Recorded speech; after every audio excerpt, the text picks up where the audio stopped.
Hello, everyone, and welcome to this devotional with Chaplain Dan. I'm Dan Bonner, the chaplain for resident advocacy here in our Wesleyan community, and it's my privilege to reflect with you on some questions that, well, sometimes I hear you express them as we talk around the campus. Sometimes I see it in the world around us. Sometimes it's just something that's on my mind. But today, I want to address, in light of our scripture, I want to address something that I suspect in the quietness of each of our lives is at one time or another, or for some every day, a reality. And that is being seized by fear. Have you ever been seized by fear? It's a horrible thing. And yet, I suspect in my years of pastoral work, there's no more common problem that people bring to a pastor when they want to shut the door and be sure that no one else is listening. They want to talk about something in their lives, or someone, or some future that they're afraid of. So I want to address today how we practice as people of faith, how we practice overcoming fear. I'd like to use as my reference the Apostle Paul. He was a person acquainted with fear.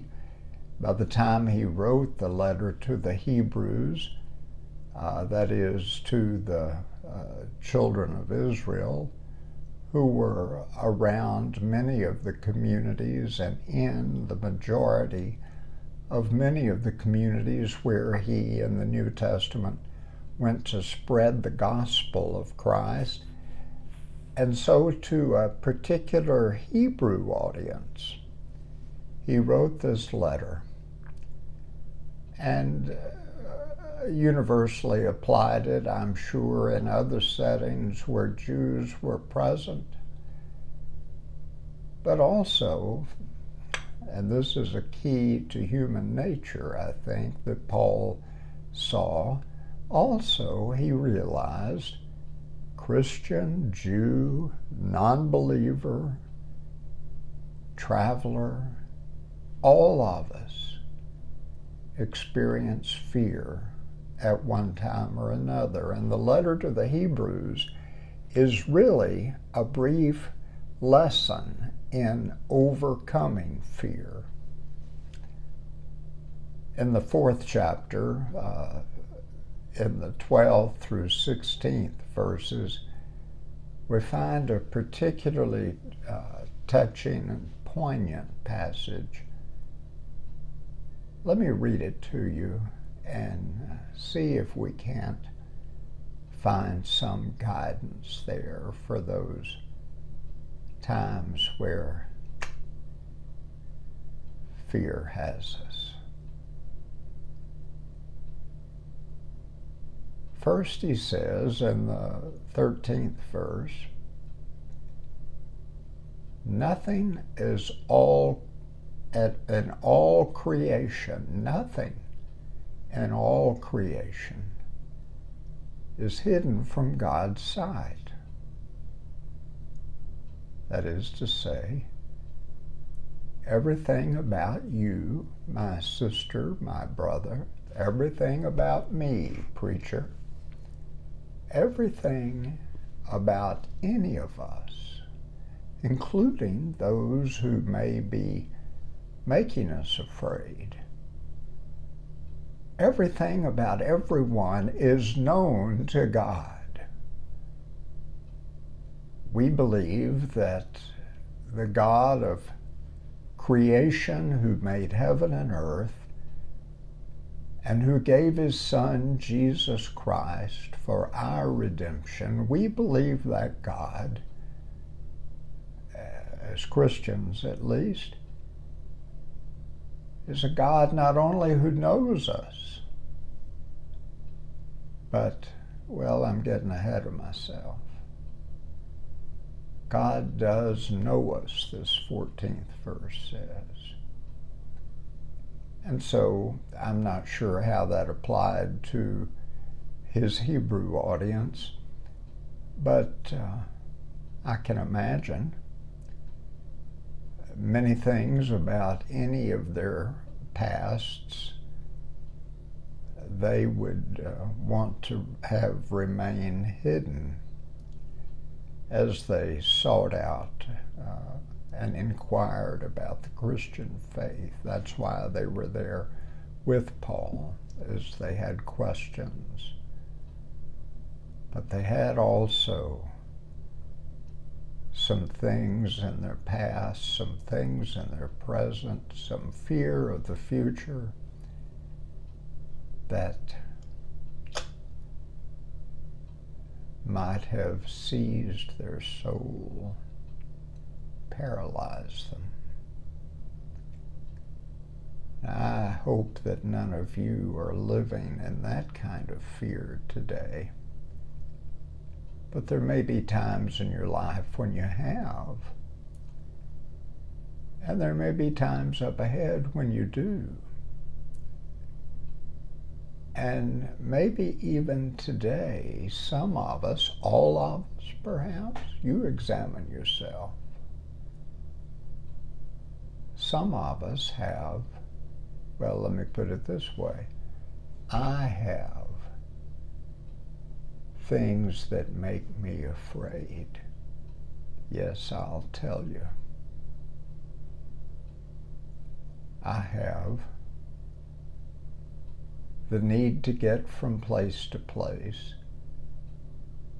Sometimes is such a challenge that as a quadriplegic, I continually have to ask for help. And if I don't have someone immediately to ask, and I need to move,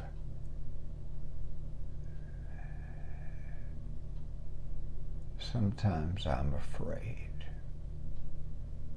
How shall I make it? Well, you apply that to yourself. But the good news of the text of Paul's message to the Hebrews and God's message to us is found in the 16th verse. The 16th verse of that 4th chapter of the letter to the Hebrews. Yes, God knows everything about us, he said earlier. But let us then approach God's throne of grace with not fear. Paul writes, let us approach with confidence, so that we may receive mercy, not correction, not scolding, not punishment, not defeat. We may receive from the God who knows us mercy. And we may find grace, he says, grace. That is forgiveness. to help us in our time of need, in our time of fear. Yes, Paul encouraged the Hebrews that the God in Jesus Christ, the God of Abraham and Isaac and Sarah, their God of ancient Israel, the God of the Old Testament and the New Testament, and we might even say with confidence today, the God of Islam, the God of Buddhism, the God of native religions. There is one God, and the God we know, what we know about that one God is He is merciful. He is forgiving. He is grace-filled. And it overflows, my brothers and sisters, to you and to me. When we are afraid, let's remember, in another part of Paul's letters, he says, if God is for us, who can be against us? Who can separate us from the love of Christ? And the answer is nothing. So fear not, for we are children of merciful, granting Creator God. And He's going to see us through the end. God bless you. I hope the rest of your day is comforted with that encouragement from Paul. And I hope you and I are able to be liberated, yes, from the demon of fear. I hope to see you again next time on this devotional with Chaplain Dan. God bless you.